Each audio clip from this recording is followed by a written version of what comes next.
लो अन्त पकौडा खाँदै हो अब रातिको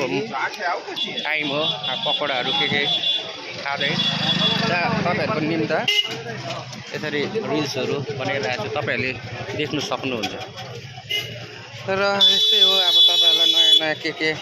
हाल्नेछु म ल हेर्नुहोस् तपाईँहरूले भोक पनि लागिन्छ यसरी पकौडा पनि खाँदैछु हो ल साथीभाइहरू छ यहाँ सरहरू हुनुहुन्छ उहाँहरू अगाडि नै निक्लिनु भयो ल हेर्नुहोस् दोकानहरू राम्रो राम्रो दोकानहरू र यो एरिया गौतम बुद्ध देश विदेशदेखिको लिएर हर थाइल्यान्डदेखिको लिएर टोटली वर्ल्डको बुद्धिस्टहरू यहाँ आउनु तर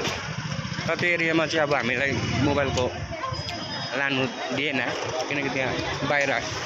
राख्नु पर्दो रहेछ र पनि जहाँसम्म सक्थेँ त्यहाँसम्म मैले गरिदिएँ तपाईँहरूलाई देखाउनुको निम्ति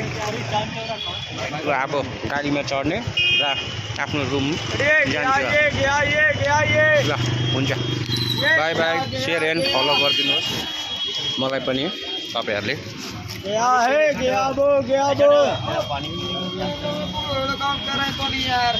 ल अटोमा बसिरहेको छु अटोबाट पनि हेर्नुहोस् अब दृश्य ए भाई इधर रोज भीड़ रहता है रोज ही भीड़ रहता है होली का जो मेला वाला है और बाकी दिन नहीं रहता है नॉर्मल रहता है मार्केटिंग करने का दिन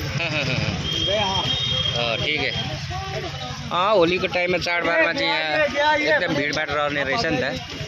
क्या आगे आने गए मेरे को चलो थैंक यू ल अगाडि बस्ने सबै त्यहीँबाट बनाउँछु हो म कहाँ जाइएगा स्टेसन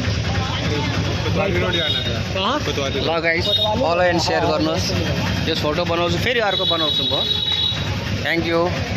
र फलो गर्नुहोस् तपाईँहरूको निम्ति मैले यत्रो टाढो आएर केही न केही बनाइरहेको छु र मलाई मेहनत पनि लाग्छ प्लिज फलो गरिदिनुहोस् थ्याङ्क यू